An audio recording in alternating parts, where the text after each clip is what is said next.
Bienvenue pour un nouveau test des rendez-vous de Daniela. Alors aujourd'hui je vais tester un bar très atypique, vous allez comprendre pourquoi. Il s'agit du dernier bar avant la fin du monde. On y va.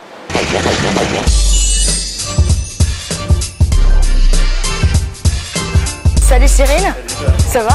Très bien. C'est quoi le dernier bar avant la fin du monde? C'est un bar, Oui. c'est aussi une galerie d'art, c'est un espace d'expression des cultures de l'imaginaire. Mais il y a une bibliothèque. Ouais, il y a une bibliothèque, une ludothèque, une BDthèque.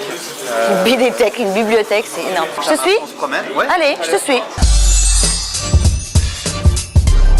Donc là, on est toujours au rez-de-chaussée, c'est un étage qui est ouvert de 10h du matin jusqu'à minuit tous les jours, sauf le jour où on ferme pour la Vous ouvrez à quelle heure? 10h du matin. 10h du matin, ok. Et ici on se sert, donc c'est juste on attrape un jeu ou un bouquin, on pose, on joue et puis on le remet dedans, on en prend un autre et on recommence. Est-ce que vous servez aussi des petits déjeuners ou des brunchs? Alors ça fait partie des choses qu'on va sortir dans les semaines à venir. C'est une carte qui est orientée Maya. En gros l'idée c'est de dire on a raté le 21 décembre 2012. Donc les Mayas sont pas contents.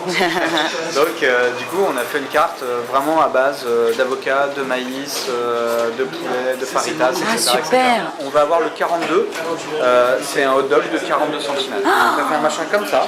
Pour une personne? Pour une personne. Après tu peux couper en deux. Ah bah c'est tout à fait pour moi. C'est tout à fait pour moi ça.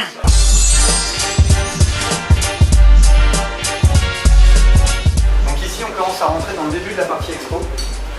Là en l'occurrence c'est une expo de t-shirt. Ici c'est une salle, donc là elle n'est pas montée, tu vois, les tables sont encore en bras. Qui s'appelle comment? Singularity. Pourquoi? La singularité c'est c'est ce moment dans l'espace-temps où ça devient un petit peu le bordel. Donc, par exemple, un trou noir c'est une singularité. Et ici en fait c'est une salle qui, en fonction de la façon dont tu l'éclaires et dont tu la décores, peut littéralement changer d'ambiance. C'est-à-dire que là on est dans une ambiance très Tron. Ouais. Si je te fais un truc comme ça, on commence à rentrer dans le Tron, dans le Star Trek. Ah ouais. Mais en fait si je coupe les petites lumières blanches, Ouais. on va arriver plus dans un QG militaire, genre guerre froide. Donc tout le monde peut se balader comme ça, comme je viens de faire. Ouais. Je te montre rapidement. Ah non mais ça c'est ma partie préférée, les toilettes. C'est bien les toilettes. C'est ça. Mais c'est génial. Les pissotières du Vendéo. Non mais c'est une blague. Tu veux m'expliquer parce que moi ça c'est... Alors en fait le principe, donc là tu as l'écran du jeu. Ici tu as 3 capteurs infrarouges. Et en fait, quand le joueur commence à uriner, ça va déclencher la partie. Et si attends, je vais voir, voilà, tu vois.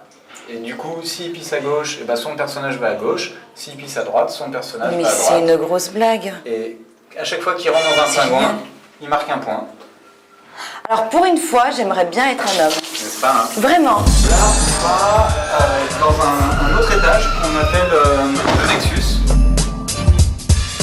Donc là, la déco n'est pas encore finalisée, c'est ça? En fait, c'est qu'il y a une déco de base. Oui, et là vous avez changé un peu? Par-dessus, tu vois, il y a cette déco un peu pirate. Donc c'est pour ça qu'il y a des filets et des morceaux de crabe. Ça rappelle un peu Pirates des Caraïbes. Un peu mais c'est parce que ce soir, c'est une soirée sur le thème pirate. Ça, par exemple, c'est l'œil de Godzilla. Et en fait, bientôt, ici, tu auras un détecteur de mouvement. Et donc, en fait, quand quelqu'un passera dans ce couloir, t'as l'œil qui va s'ouvrir. Au secours.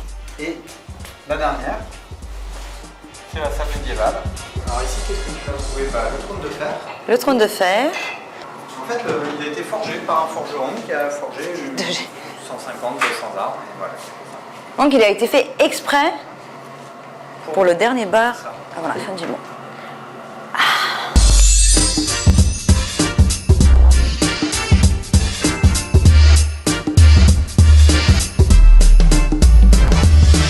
Ça, c'est une clé USB. C'est ce qu'on appelle une dead drop. C'est la dead drop, ça vient c'est un langage des espions, enfin tu sais, de l'espionnage durant la guerre froide. Oui. Et c'est un truc qui a été réutilisé aujourd'hui. Donc parfois il y a des gens qui laissent traîner comme ça des clés USB, ils peuvent les maçonner dans les murs ou ils les mettent dans des éléments de nature. Dessus il y a des informations. Et donc n'importe qui peut venir se brancher dessus déposer des fichiers ou récupérer des fichiers qui sont dessus. Non. Dessus, par exemple, il y a un jeu de rôle. Et du coup, moi, je leur mets des gadgets comme ça pour qu'ils aient un petit challenge et qu'ils aient un truc à récupérer avec eux. Ah, c'est énorme. J'adore. Bon, en tout cas, les lieux pour moi n'ont plus de mystère.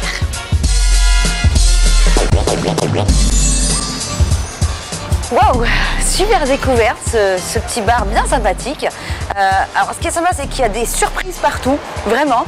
On peut venir plusieurs fois et à chaque fois il y a quelque chose à découvrir.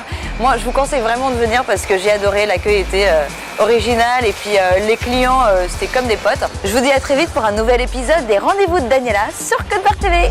Ciao!